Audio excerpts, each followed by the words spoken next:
What's going on, y'all? Welcome to episode 60 of the Fight Night Forecast, where we highlight, recap, and cover all things boxing, baby.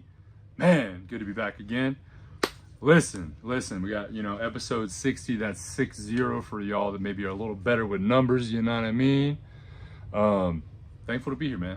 Thankful to be here. Thankful to come talk with some boxing with y'all, man. Let me get my, you know what I mean? Let me get my notes here that I got for the past couple weeks of boxing. Still trying to get back in the rhythm of it, man. Still trying to get back in the rhythm of it. A lot of y'all know, man, life's been life in a little bit. But, man, it's a pleasure. It's a pleasure and an honor. And so thankful that so many people have still been reaching out like, hey, man, good to see you back. Want to see you back more. This, that, and the third. Yeah, for real, y'all, man. Appreciate y'all. But let's get right into it, man. Let's talk about the last time I left y'all. It was Canelo fight week. We were leading up to Canelo's fight against Berlanga. That had been September 14th. So yeah, that was the last time I saw you guys. So I just kind of want to cover the past couple weeks, man. We've had quite a bit go on. We had Sean O'Malley in the UFC. He lost to Merab. You know what I mean? Kind of a little bit of an upset there. A little bit of an upset. A lot of people didn't see that coming. Honestly, with Sean, I really thought that he had been doing so well against slightly smaller fighters who had a good wrestling background and whatnot. But man, when it just came down to it, bro, Merab he had it, bro. Because Sean had been really working on his takedown defense, had been working on his ground defense quite a bit, but it just seemed like Sean was a little bit of a ghost, man, in the octagon. So I have no doubt that he's gonna be back. He's gonna be a huge superstar in the game, no doubt. But it's tough out here in these streets. You feel me? It's tough. Hey, you live long enough to see yourself become a villain. You know what I mean? This is nasty work out here. You know what I mean? Even the best winners lose it from time to time. But listen, you got to keep your chin up. I really have no doubt that Sean O'Malley is going to come back and do some big things. That was kind of the big recap for UFC the past couple weeks. But let's get into what we had going on the past couple weeks in boxing, man. We had obviously, like I said earlier, Canelo-Berlanga, September 14th. Let's start at the bottom of the card, man. We had Stephen Fulton versus Castro. It ended up being a split decision in 10. That went Fulton's way. Cool boy Steph took the dub there, kind of a comeback after his big loss to Inoue. Then we had Rolly Romero versus Manuel Jaimes, which it was a little bit of nasty work. It was crazy work. It was a lot of slop. We do know that Rolly Romero does have a very unconventional boxing style, to say the least. But it was kind of crazy work, bro. Is Rolly looked like the more technical fighter out of the two, which is kind of crazy to say. But I think really for Jaimes, bro, I think it was a big step up in talent, I guess you could say. A big step up in talent, and an even bigger step up with the crowd that he was fighting in front of. This is a Canelo card, packed out arena. I believe it was at the T-Mobile, if I'm not mistaken, in Las Vegas. Packed out arena.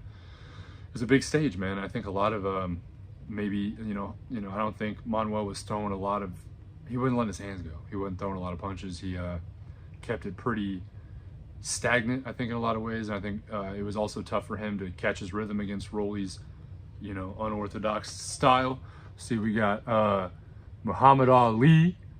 He said, although I think Joshua's days at the top level are numbered, I still like to see the Wilder and Fury fight and then retire. I like it.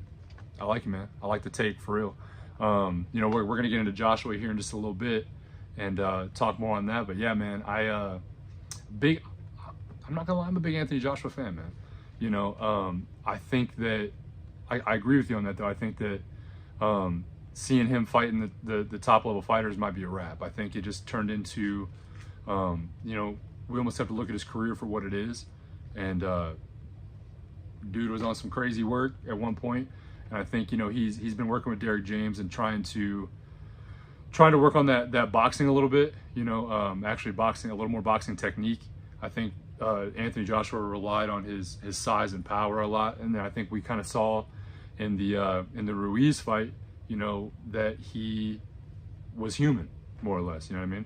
I think the minute we saw he was human, I think he saw he was human, and I think ever since that day, it's just one of those things where I truly don't think he's ever been the same fighter since he had that bout with Ruiz.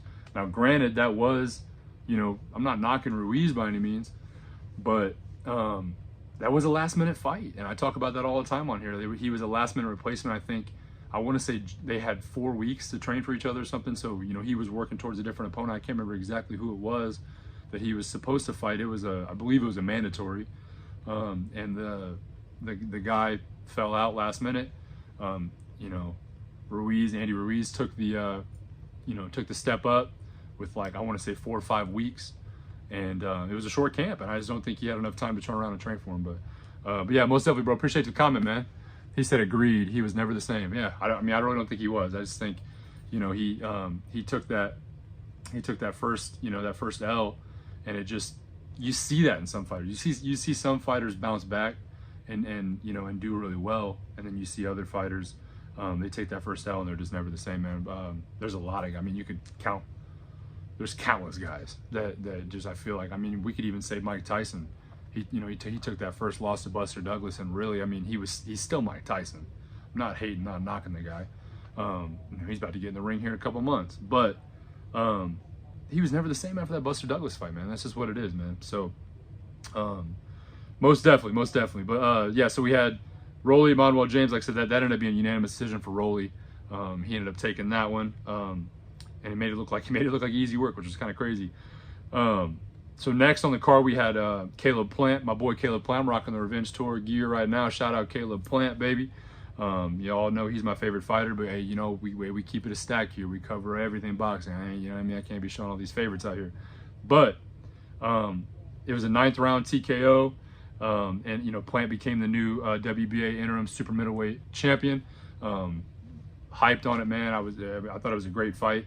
McCombie came out tough. I mean, those of you guys that watched the fight, you know, Caleb got tripped up there in the beginning, and then he, you know, there was a couple times that, you know, I think there was twice he slipped, and there was once that he, you know, you could argue it possibly a knockdown. It looks like he got hit in the shoulder, could have been clipped in the chin. Nonetheless, you know, that was the one that the ref did rule the knockdown, and it counted for McCombie.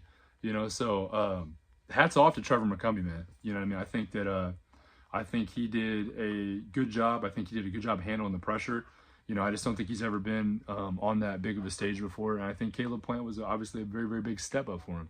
You know, so, but yeah, hyped, man. New WBA champion. I think the cool part was, you know, McCombie definitely made a name for himself. I see some bigger fights coming for him down the road.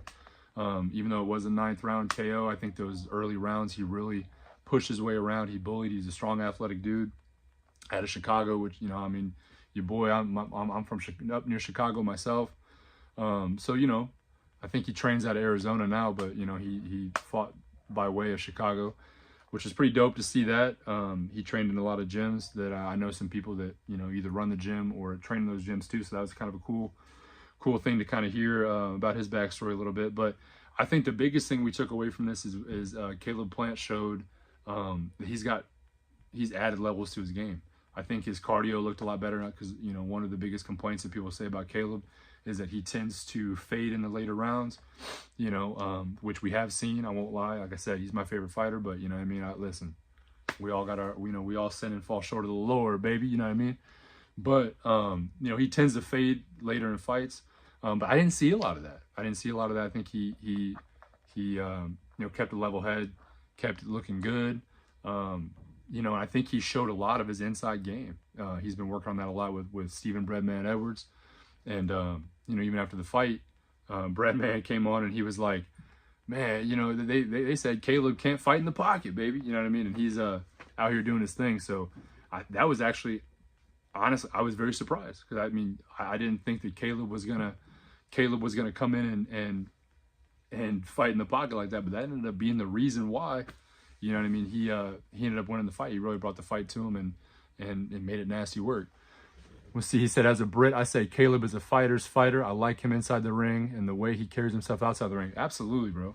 And that's one of the big things. You know, I've liked Caleb Plant, man. Like Caleb Plant's one of the reasons why I laced up the first pair of gloves myself, man. You know, I love the dude's story. Just tough-nosed dude, but you can tell in a lot of ways he's humble. You know, good dude, great fighter. You know, he's got his shortcomings. We all do. You know, whether you're in the ring or not, we got shortcomings. You know what I mean? So, yeah, I think he's a fun fighter, man. He reminds me a lot of, you know, he reminds me a lot of like a Pernell Whitaker or like a, you know, a little bit of a James Toney kind of vibe. You know what I mean? So, yeah, big fan, man. Always been a big fan of Caleb Plant. There's love on here. I've actually DM'd him a few times, man. I'm hoping to eventually get him on the podcast. It's one of my big goals. I'm gonna get him on here for a live interview. You know what I mean? Those of you guys that are new to the channel, y'all know that, well, actually, those of y'all that are veterans of the channel, rather, y'all know that I do fighter interviews, man. So, you know, I'm trying to get that rolling again. I know I've been kind of down and out a little bit, haven't been posting as regularly and been going live as regularly as I should be, but we're getting back, baby. We're back. You know what I mean? So I'm about to get some more fighter interviews rolling, but eventually, man, that's like a big goal of mine, man. I have Caleb Plant on here. So let's keep it moving, though. We had a pretty electrifying fight with Plant and McCumbee, and kind of had the complete opposite with Danny Garcia and Arizlandi Lara. Ended up being a 9th round TKO, but it was at the end of the 9th round, Danny Garcia and his corner decided to throw the towel in. Man, and this was tough, bro, because I like both fighters. You know, I like the fact that Arizlandi Lara, I mean, this is the same Arizlandi Lara that fought Canelo at 160 pounds back in, 2015? You know what I mean? So, and it's just good to see that he's still rocking and rolling in the game.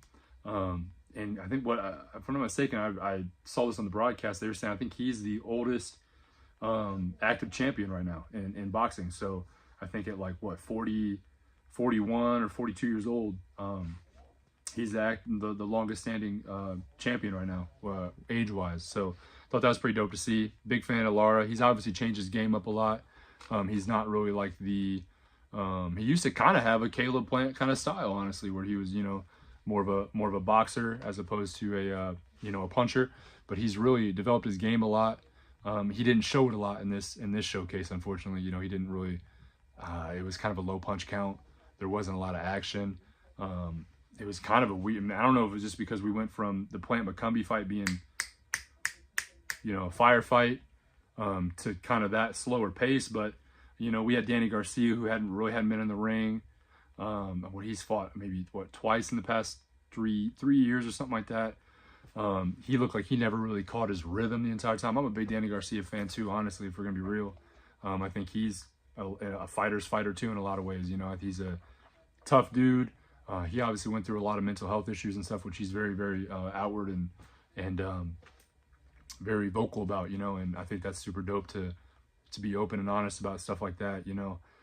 But yeah, I just don't think Danny ever caught his rhythm, man. And he's always struggled against southpaws, you know. And so I think that's just, all that stuff just kind of added up. And I don't know if this is the end of the road for Danny Garcia. You know, he kind of hinted at it in some ways, you know. I think that his dad's been in bad health too, you know. And I think it was just an honor to have, you know, see his dad back out there with him and all that. So, we'll see what's next for Danny Garcia. I think, you know, I'm trying to think if I see a fight for him. And I don't see a fight that favors him, honestly, at this point in time, especially moving up to 160. You know, I think he could easily still go back down to 154 probably if he wants to. And there's some fights for him there. But I think I almost wonder if 160 he might have just, you know what I mean, had a little too much dip on his chip. You know what I mean? But I don't know. Well, that's not for me to decide. That's for him and his team to decide whether he comes back or, you know, what weight he goes to next or whatever the case may be. Yeah, pretty crazy. But then let's go into the main event real quick, and then we're going to roll through the next few and get to talking about what we got coming up. We got some fights actually tonight, too, so I want to get to those before it gets much later, so talk about those a little bit. So then the main event, we had Canelo and Canelo-Berlanga. Ended up being a unanimous decision for Canelo. I believe it was 117, 110, and then we had two 119, 108s. If I'm not mistaken. I don't know. I think it was something like that. But yeah, so it was pretty much a shutout for Canelo on all calibers, you know. But listen, I said this the week of the Canelo fight, a couple weeks ago, 2 weeks ago, when I came on. I told y'all, man, this is about to be a tougher fight than people thought. Now, tougher fight as in I don't think Canelo was ever fully tested throughout the fight, right? But I think that a lot of people expected Berlanga to be out of there in the first few rounds, and that just wasn't the case. You know what I mean? So Berlanga came out and showed that he's got a little something going on. He's young. He's super young. He's 26 or 27. I guess not super young, but, you know, he's still got a lot of growing to do in his boxing career. And, you know, I think he showed that he can handle himself a little better. He got knocked down. What was it, the third or fourth round, I think, one of those two. Took that little knockdown. He got baited by a Canelo body shot, dropped both of his hands, and when he did that, Canelo came up over with that hook. And I saw this interesting video, man, where that Canelo lead hook took out so many good people. You know what I mean? He took out, Berlanga, obviously, Amir Khan, Mike Trout, Austin Trout, rather. But yeah, so I mean, there were so many people that fell victim to that lead hook, you know what I mean? And Triple G, man, that just goes to show, like, I don't even, you know, y'all didn't expect me to bring Triple G up today probably, but it just goes to show Triple G's chin's certified, baby. That chin is crazy. But because, you know, he took that hook a bunch of times, man. And it was crazy. But yeah, but Canelo got him with that lead hook, man, dropped him.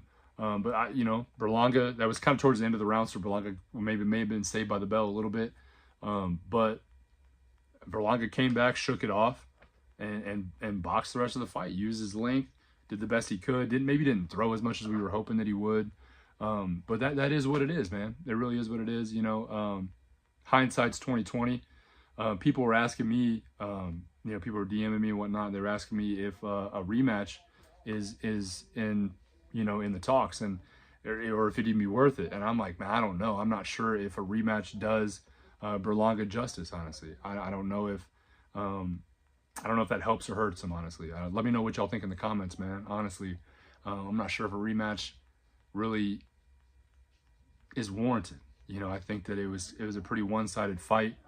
Canelo went out there and did his Canelo things, you know what I mean? Just showed his IQ level. And Berlanga just didn't quite keep up, which nothing wrong with that, man. He lost to a legend, you know. But I think Berlanga set himself up for some bigger fights coming up, most definitely. I could see a Caleb Plant fight with Berlanga. Man, I'd love to see that. You know, y'all know me, you know, big Caleb Plant fan. And I think him and Berlanga already have that beef. Could be some crazy work, you know what I mean? Nasty work. But I think that could be a good fight. I'd like to maybe see him and Munguia. You know, we'll talk about Munguia here in just a minute. You can see him and Munguia.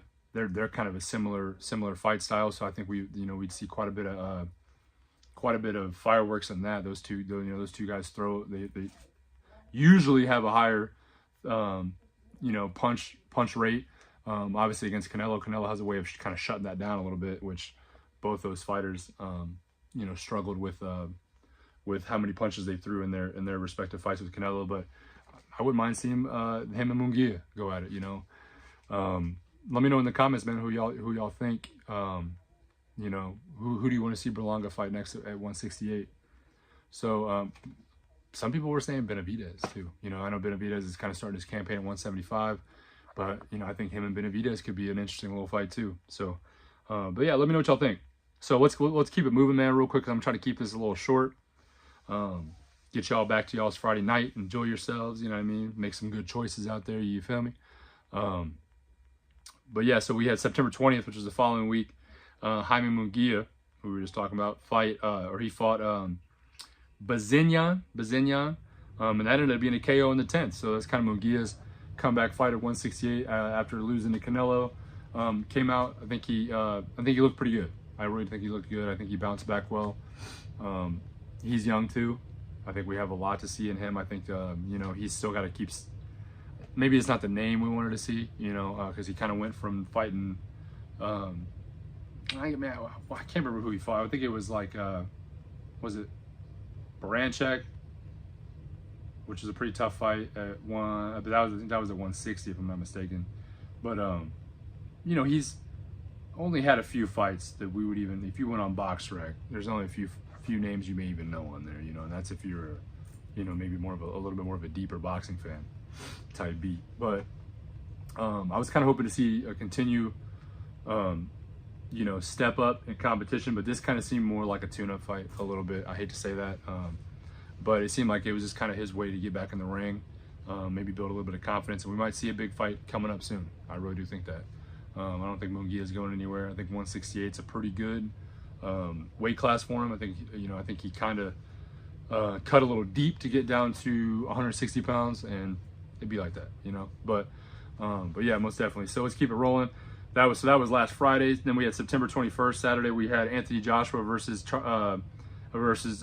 Dubois, and that ended up being a 5th round KO. And now this goes back to what we were talking about earlier, Muhammad Ali. Man, it's Dubois. Man, I'm trying to think. Man, is Daniel Dubois that dude? You know what I mean? Is he really just that good? You know, he gave Usyk a decent fight. You know, obviously there was that controversy with the low blow, but I like Daniel Dubois, man. I really do. He really came in there. I think the odds were really stacked against him. Came in as a pretty decent underdog. A lot of people didn't think he was gonna, you know, take on Anthony Joshua like that, come at him like that, and he took it to him, bro. He took it to him. I think he knocked him down. Was it 4 times? 4 times in the fight. But yeah, Dubois made a name for himself, man. And I think, you know, if your name's not Usyk in this heavyweight division, you have a problem with Daniel Dubois. I really do think that. I think he gives Tyson Fury, because we've seen Tyson Fury kind of, I don't want to say slip off a little bit, but you know, we've seen Tyson Fury struggle in his past couple fights. I mean, I think Daniel Dubois is for sure the future of the heavyweight division. I think it's been tough for me, and I've actually been asked this question a little bit, and I've asked, you know, the Fight Night gang the same thing. You know, I'm like, who do you guys see as the future of the heavyweight division? You know, and you know, a lot of people were saying Jared Anderson. You know, he just lost to was it Martin Bakoli. You know, they're saying, you know, Jared Anderson, because I mean, all these heavyweights are aging off a little bit now. You know, you got Usyk in his pretty much late 30s. We got Joshua in his mid 30s, Fury in his mid 30s, Wilder's all but retired at this point, probably. You know, there's a lot of names, man. We're seeing kind of a change in the guard right now, and I was thinking to myself, you know, who can I see really stepping in and becoming the new face of the heavyweight division, and that might just be Daniel Dubois. You know, and I'm not mad at it. He's young, younger, at least I think he's in his late 20s as well. But I could see it, man. Heavyweights last a little longer, because, you know, we got like Joseph Parker. You know, he's aged a little bit too. I'm trying to think of the Joe Joyce, aged a little bit.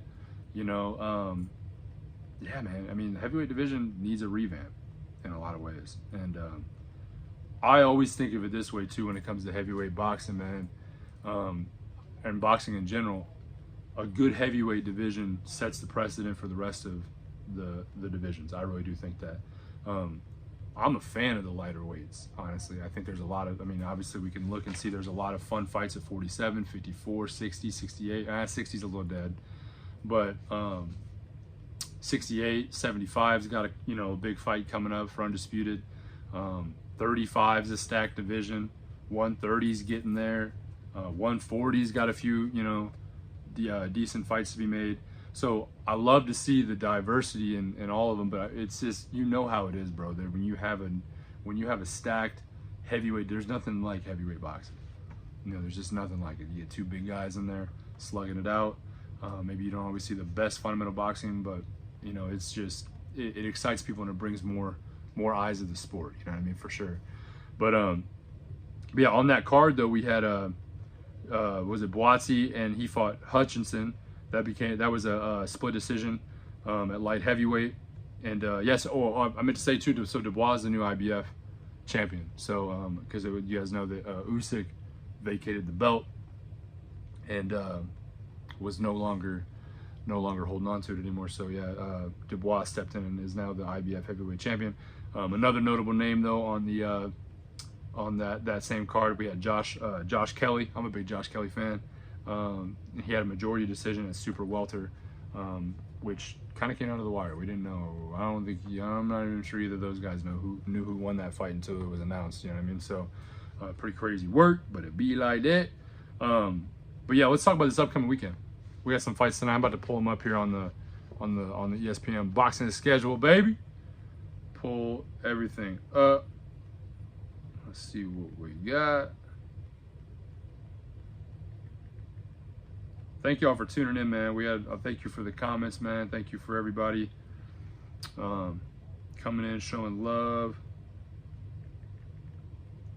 All right, let's see what we got here. All right, so tonight, I know we got a couple fights tonight, and it's both the main events are headed up by some really good women fighters.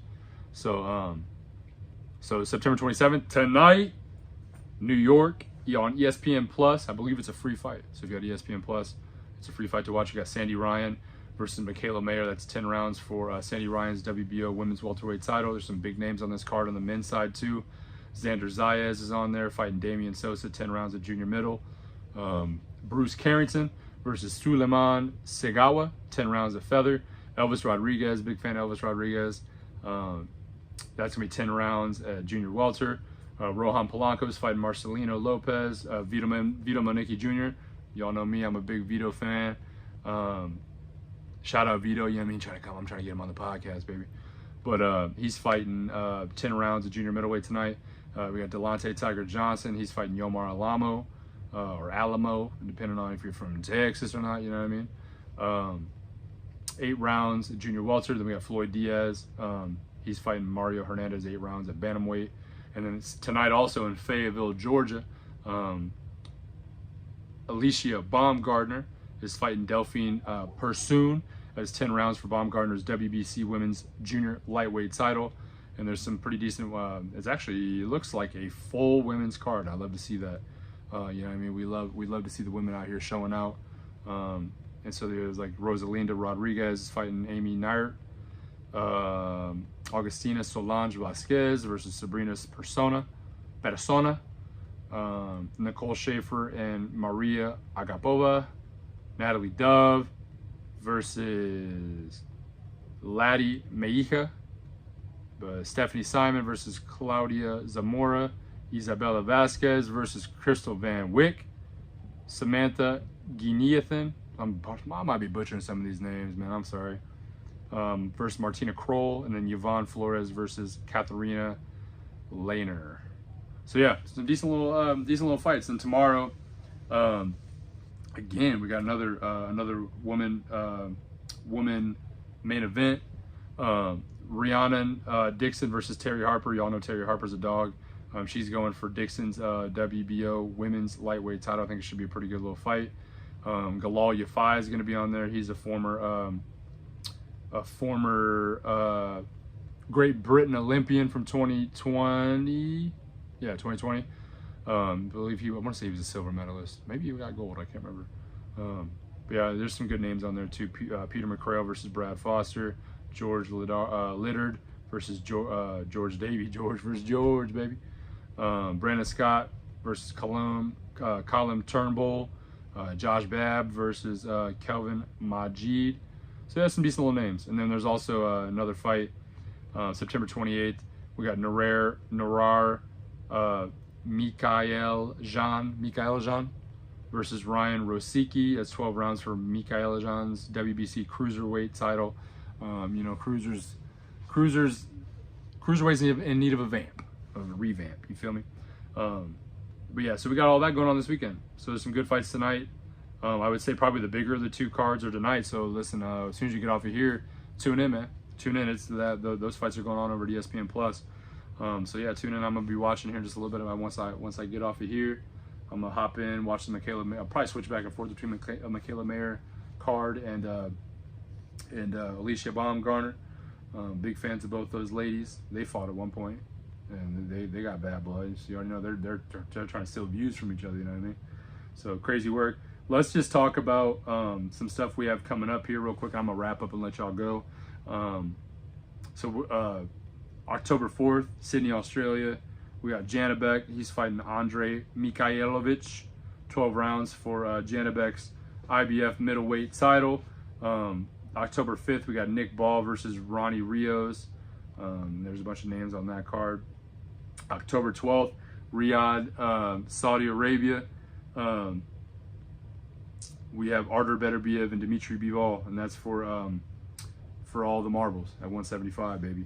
And that's going to be a stack card too, and I believe that's going to be the first card that's going to be $15 or $19. I can't remember what it's going to be in the States, but it's going to be good. It's going to be really good, but there's going to be a bunch of good names on that card. We got Jairo Pataya versus Jack Massey, Fabio Wardley and Fraser Clark. Chris Eubank Jr. is going to be on there. My boxing bay, Sky Nicholson, is going to be on there fighting Raven Chapman. Everyone loves Ben Whitaker. He's about to be on there, probably, you know what I mean, doing a little bit of showboating. You feel me? We all love a good Ben Whitaker. But yeah, there's some good names on here. Sky Nicholson, y'all know how much I like Sky Nicholson. She's a dog. That's Boxing Bay. Chris Eubank Jr. Always been a big fan. Yeah, so that should be a good time, and it's gonna be dope because we're gonna kind of see what changing the price of these fights is about to do. But yeah, so we got some stuff coming up though, man. We got Manuel Rodriguez on the 12th, Takuma Inoue on the 13th, Junto Nakatani on the 14th. We got some even bigger ones down the way. We got Jack Catterall versus Regis Prograis right before Halloween. Moving into New York, it's in New York, moving into November, as I meant to say. Robson Katsesau versus Shaki Foster. They're gonna run that back. Keyshawn Davis is fighting on November 8th, and go on and so forth. November 9th, we got Jaron Ennis versus Karin Chukazian.